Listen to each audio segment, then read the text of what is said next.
안녕하세요. 주와 말씀의 교회 매일 묵상입니다. 오늘은 함께 레위기 22장 17절부터 32절까지의 말씀을 묵상하며 하나님의 은혜를 나누고자 합니다.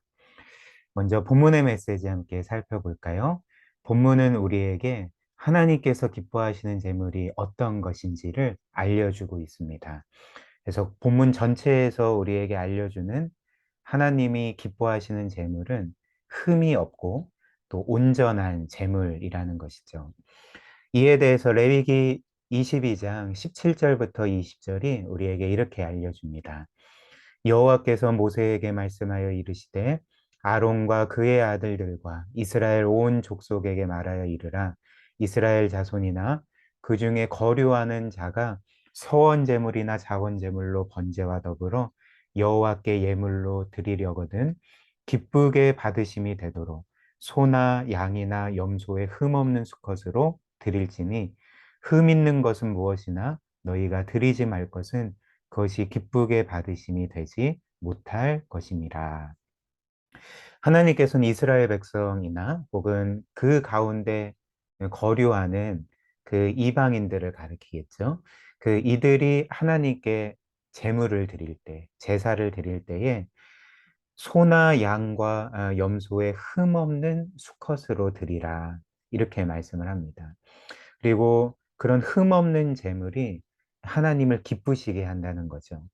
그리고 20절처럼 흠 있는 것은 그 어떤 것도 하나님께 드리지 말아야 되는데 흠 있는 제물은 하나님을 기쁘시게 하지 못할 것이기 때문에 드리지 말라 이렇게 말씀을 합니다. 하나님께서 받으시는 하나님께서 기뻐하시는 제물은 이렇게 흠 없는 온전한 제물이라는 것입니다. 그렇다면 그 하나님께서 바치지 말라 하시는 흠이 있는 재물은 어떤 것일까? 본문은 이에 대해서 또 이렇게 말하는데요. 22절입니다.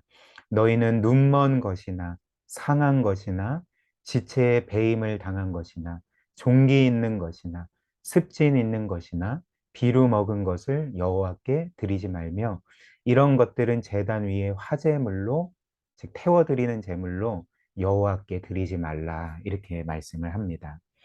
즉 지금 시대에 우리에게 적용을 하면 우리가 하나님께 어떤 것을 드리지 않겠습니까? 어떤 예물을 드릴 때에 기스가 난 것이나 혹은 뭔가 고장이 나고 혹은 파괴된 것, 깨트려진 것 이런 우리도 결코 쓰지 않는 그런 것들을 하나님께 드리지 말라라는 거죠. 어떤 면에서는 굉장히 당연한 이야기지만 하나님은 이스라엘 백성에게 이렇게 흠이 있고 온전치 못한 것들은 결코 하나님께 드리지 말라. 하나님을 기쁘시게 하지 못한다. 이렇게 말씀을 하는 것입니다. 그러나 어떤 사람들은 이런 생각을 할 수도 있을 것 같습니다. 저도 잠시 이 말씀 묵상하면서 이런 생각을 하게 되었습니다. 어찌됐든 이 제물이라는 것은 하나님께 제단 위에 불태워 드리는 것인데 흠이 있든지 없든지 불로 태워 드리면 그 어떤 차이도 나지 않겠습니까? 그래서 어찌됐든 불로 태워 드릴 것이라면 흠이 없어도 되지만 흠이 있어도 상관없는 것 아닌가. 하나님은 이스라엘 백성에게 너무 까다롭게 그렇게 요구하시는 것 아닌가. 이런 생각도 할 수 있을 것 같습니다. 그러나 우리가 오늘 말씀을 곰곰이 생각을 해보면 하나님께서 이스라엘 백성에게 재물을 요구하시는 것은 사실 재물이 필요해서가 아니라는 거죠. 하나님은 온 천지 만물의 창조주요, 진정한 주인이시고, 사실 이 세상 모든 그 가축들과 짐승들이 하나님의 것이 아닙니까? 따라서 하나님은 재물이 필요해서 이스라엘 백성에게 재물을 요구하시는 게 아니었다는 거죠. 그렇다면 하나님께서 이스라엘 백성에게 재물과 제사를 요구하실 때 어떤 것을 필요로 하셨을까? 즉 재물 자체가 아닌 재물을 드리는 이스라엘의 마음을 원하셨던 거죠. 즉 가장 좋은 온전한 재물을 드림으로써 그 이스라엘 백성이 하나님을 가장 중요하게 여기고 또 경외하고 사랑하고 감사하는 것을, 그런 마음을 하나님은 원하셨던 것입니다. 따라서 하나님께서는 이런 마음들이 그 온전한 예물로 표현이 되도록 가장 좋은 것을 하나님께 드림으로써 하나님을 가장 경외하고 사랑하고 감사하는 마음이 드러나도록 이렇게 흠없고 또 온전한 그런 재물을 요구를 하셨던 거죠. 그래서 우리에게도 마찬가지 아닙니까? 우리도 하나님께 예물을 드릴 때, 또 하나님께 예배를 드릴 때, 어떤 섬김을 드릴 때에 하나님께서는 가장 좋은 것, 흠없고 온전한 것, 그리고 우리의 이런 하나님을 향한 마음이 담긴 것을 원하시고 요구하신다는 겁니다. 그것이 하나님을 기쁘시게 해드리는 예물이라는 거죠. 그래서 19절 말씀에 이 모든 예물이 하나님을 기쁘시게 한다, 이렇게 말씀을 하는 것입니다. 그렇다면 이제 우리가 생각해야 될 것이, 사람들이 하나님께 흠 있는 온전치 못한 것을 드리는 이유는 무엇일까? 이는 분명하지 않습니까? 그만큼 하나님을 중요하게 여기지 않기 때문에 그런 거죠. 이스라엘 백성이나 우리나 하나님께 어떤 예물을 드리고 어떤 섬김을 드릴 때에 정말 최고의 것으로 하나님께 드리지 않는 이유는, 하나님은 나에게 그 정도의 분은 아니다, 나의 이런 것까지 드릴 정도로 하나님은 나에게 중요한 분이 아니다, 그러니까 이런 생각이 어느 정도 우리 가운데 있기 때문에 때로는 우리의 최선을 드리지 못하고, 때로는 뭔가 흠이 있고 온전치 못한 예물이나 섬김을 하나님께 드리게 되는 것입니다. 그래서 이런 이유로 하나님은 계속 말씀드리지만, 나는 재물 자체를 원하는 게 아니다, 가장 온전한 제물로 표현되는 너희의 마음을 원하는 것이다. 나를 가장 중요하게 여기고, 나를 가장 사랑하고, 감사하고 기뻐하는 그 마음이 온전한 예물로, 섬김으로 표현되기를 원한다, 이렇게 말씀을 하시는 것입니다.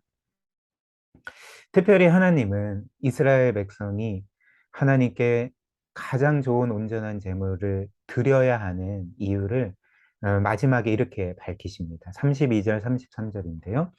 나는 너희를 거룩하게 하는 여호와여, 너희의 하나님이 되려고 너희를 애굽 땅에서 인도하여 낸 자니 나는 여호와이니라. 이스라엘 백성이 하나님께 온전한 제물을 드려야 되는 이유가 무엇입니까? 33절처럼 나는 너희의 하나님이 되려고 너희를 애굽 땅에서 인도하여 냈다, 구하여 냈다. 너희를 구원한 여호와 하나님이다. 즉 하나님께서 이 이스라엘 백성, 당시 이집트 백성과 별반 차이 없는 죄인일 뿐이었고 우상 숭배하던 자들이었지만, 애시당초 처음부터 하나님은 이들의 하나님이 되시기 위해서, 이들을 그분의 백성으로 삼으시기 위해서 구원하셨기 때문에, 이스라엘 백성은 하나님의 이런 놀라운 은혜를, 그 구원의 놀라운 기적 같은 일들을 기억하며 하나님께 가장 좋은 것으로 그들의 마음을 표현해야 했다는 것이죠. 그 하나님을 섬겨야 했다는 것입니다. 우리에게도 마찬가지 아닙니까? 우리도 죄인일 뿐이지만, 영원한 형벌을 받아 마땅한 존재들이었지만, 하나님께서는 이스라엘 백성처럼 영원 전부터 우리의 하나님이 되시기 위해서, 또 우리를 그분의 백성이자 자녀로 삼으시기 위해서 우리를 구원하셨습니다. 그리고 이 모든 일에서 그분의 아들까지 희생시키시면서까지 우리를 구원하시지 않았습니까? 이 놀라운 사랑과 구원의 은혜를 기억한다면, 우리도 당연히 하나님께 가장 좋은 것으로 드려야 되고, 우리의 최고와 최선으로 하나님을 섬겨야 된다는 것이죠. 이 말씀 마지막으로 적용해 보겠습니다. 우리가 방금 나눈 것처럼 우리는 하나님을 얼마나 중요하고 또 귀한 분으로 대하고 있을까요? 네, 이것이 어떻게 나타날까요? 우리가 하나님을 어떻게 예배하고 있는지, 또 하나님께 어떤 것으로 드리고 있는지, 또 하나님을 어떻게 섬기고 있는지로 우리가 하나님을 어떤 마음으로 얼마나 그분을 중요하게 여기고 얼마나 그분께 감사하는지가 드러난다는 것입니다. 혹시나 저와 여러분들이 하나님께 어떤 것을 드릴 때, 이 정도는 좀 과한 것 같아. 또 내가 하나님께 드리고 섬기는 것이 너무나도 지나친 것 같아. 라는 생각을 하신 적은 없습니까?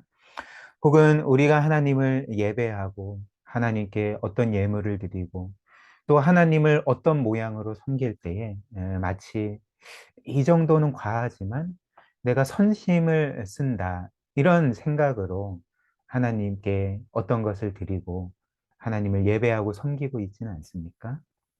그러나 오늘 말씀이 우리에게 알려주는 바가 무엇일까요? 하나님은 이미 우리에게 그분의 모든 것을 내어주셨다는 거죠. 우리와 같은 죄인을 구원하시기 위해서 그분의 아들의 생명까지 아낌없이 내어주시고, 이는 그분 자신을 우리에게 온전히 내어주셨다는 것을 의미하지 않겠습니까? 하나님께서 그분의 모든 것을 우리에게 내어주셨다면, 우리 또한 마땅히 그분께 우리 모두의 것을 내어주는 것이 지극히 당연한 일이 아니겠습니까? 그러므로 정말 우리가 하나님께 어떤 것을 드리든지 간에, 어떤 예배나 어떤 예물이나 어떤 섬김을 드리든지 간에 결코 지나치는 법이 없다는 거죠. 결코 과한 것은 없다는 것입니다. 정말 우리가 영원토록 우리의 모든 것을 하나님께 드린다 할지라도 하나님께서 먼저 우리에게 베풀어 주신 은혜를 갚을 수가 없는 것이죠.